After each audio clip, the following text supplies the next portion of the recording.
Se define a las neoplasias intracraneales como masa o bulto de células anormales que se le encuentran en el cerebro. También se le conoce como tumores intracraneales. Existen diferentes tipos de tumores cerebrales, siendo estos los benignos y malignos, o cancerosos y no cancerosos. De igual manera, se pueden clasificar en primarios, siendo estos los tumores creados en el cerebro, o los secundarios, siendo estos los creados en otras partes del cuerpo hasta extenderse al cerebro.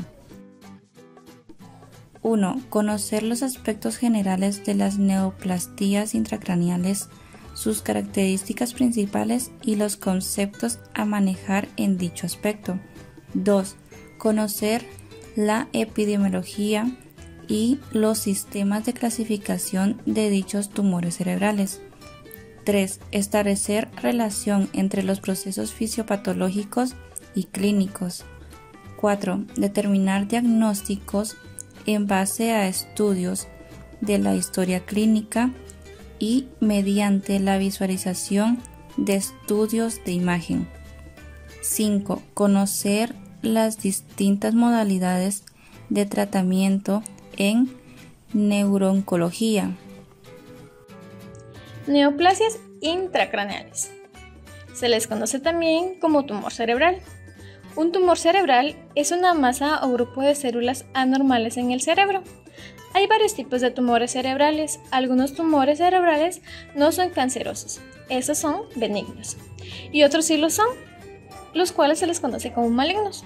Los tumores cerebrales pueden comenzar en el cerebro y se les cataloga como tumores cerebrales primarios, o pueden comenzar en otras partes del cuerpo y luego diseminarse al cerebro. A eso se les conoce o cataloga como tumores cerebrales secundarios o metastásicos. La tasa de crecimiento de un tumor cerebral puede variar mucho por la ubicación del tumor. Las opciones del tratamiento dependen del tipo, el tamaño y la ubicación que el tumor cerebral tenga. Fisiopatología de los tumores intracraneales.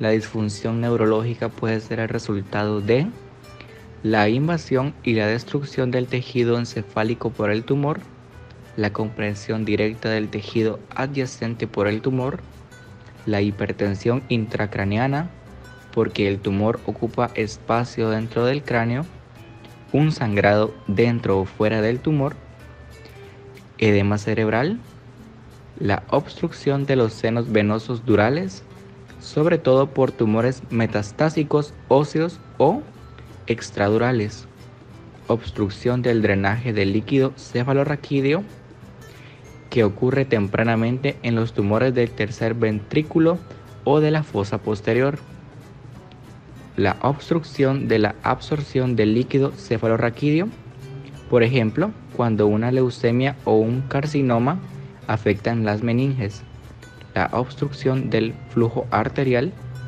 y pocas veces los síndromes preneoplásicos. Hay dos tipos de tumores, en ellos se encuentran los benignos y los malignos. Una neoplasia maligna puede desarrollar nuevos vasos sanguíneos internos que pueden sangrar o bloquearse, lo que provoca necrosis y disfunción neurológica similar a un accidente cerebrovascular. Los tumores benignos crecen lentamente, pueden crecer bastante antes de causar síntomas, en parte porque el edema cerebral suele estar ausente. Los tumores primarios malignos crecen rápidamente, pero rara vez metastatizan más allá del sistema nervioso central. Epidemiología. Según un estudio realizado en América Latina, un 62,1% de tumores del sistema nervioso, alrededor del 89%, corresponden a gliomas, un 10% para tumores embrionarios y menos del 1% para otros. Teniendo en cuenta el grupo de edad, el 13% de los tumores ocurren en niños de 0 a 14 años y un 58% entre 15 y 64 años de edad y un 27% en ancianos de 65 años. La tasa ligeramente más alta de cáncer en hombres es de un 52% del tumor cerebral en adultos con meningiomas, y que son los más comunes en adultos van desde un 13 a 37%, donde su popularidad varía de 1 al 12,7%, mientras que el 85% se diagnostican de forma incidental y un 15% según síntomas. Son 2 veces más común en mujeres que en hombres y en los descendientes de la raza afro. Con respecto a su ubicación, la mayoría se encuentran en parásitos de un 25 a un 60%. Los meningiomas derivados de la capa aracnoidea en la superficie externa de las meninges e histológicamente se clasifican por organización y salud global. Incluyen 9 subtipos histológicos que son meningea, fibrosa, de transición, samomatoso, angiomatoso, microquístico, secretora, linfoplasmocítica e hiperplástica. Existen más de 100 tipos de tumores cerebrales, por lo que establecer el diagnóstico es fundamental para determinar el tratamiento y los controles posteriores. El diagnóstico inicial de un tumor cerebral se realiza mediante una tomografía computarizada o una resonancia magnética cerebral. Para detallar más el diagnóstico, es necesario tomar una muestra de la lesión que se obtiene mediante cirugía abierta o por punción. Las principales pruebas que se realizan son analítica general, para valorar indicadores de inflamación e infección y para cuantificar las funciones de coagulación sanguínea, muy importantes para una cirugía. Tomografía computarizada craneal. Permite diagnosticar la presencia de una lesión cerebral. Resonancia magnética cerebral. Es la prueba más útil a la hora de estudiar de manera detallada una tumoración cerebral, además de alta definición anatómica, ya que localiza exactamente y qué estructuras se relacionan con el tumor. Es capaz de proporcionar información relacionada con las áreas de funcionamiento cerebral, las fibras neuronales y el grado de agresividad que indirectamente muestra el tumor. Radiografía de tórax. Forma parte de las pruebas preoperatorias y además sirve para localizar un tumor pulmonar que puede ser origen de la tumoración cerebral diagnosticada. Electrocardiograma. Es la prueba que registra la actividad eléctrica cardíaca, formando parte de las pruebas preoperatorias. Marcadores tumorales. Son analíticas especiales que reconocen ciertos factores sanguíneos y su incremento en sangre se asocia a un tipo u otro de tumor. Otras pruebas que se pueden realizar son PET-TAC, muy útil para escanear el cuerpo completo, para buscar el origen tumoral en caso de sospecha de metástasis cerebral.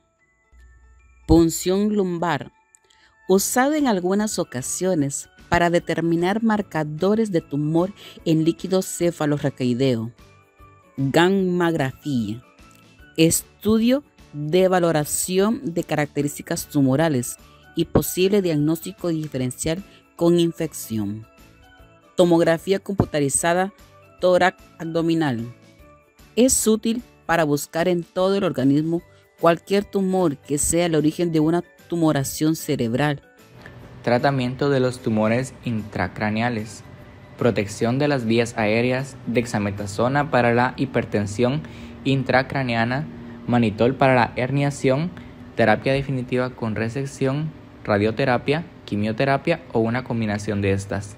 Los pacientes que están en coma o que tienen una alteración de los reflejos de la vía aérea necesitan intubación endotraqueal. La herniación encefálica debida a los tumores se trata con 25 a 100 gramos de manitol infundidos por vía 4. Un corticoide, por ejemplo, 16 miligramos de dexametasona 4, seguidos por 4 miligramos por vía oral o 4 cada 6 horas. E intubación endotraqueal. La hiperventilación a una presión parcial de dióxido de carbono de 26 a 30 de presión arterial distólica pueden ayudar a disminuir la presión intracraneal en forma temporaria en emergencias. Las lesiones expansivas requieren una descompresión quirúrgica tan pronto como sea posible.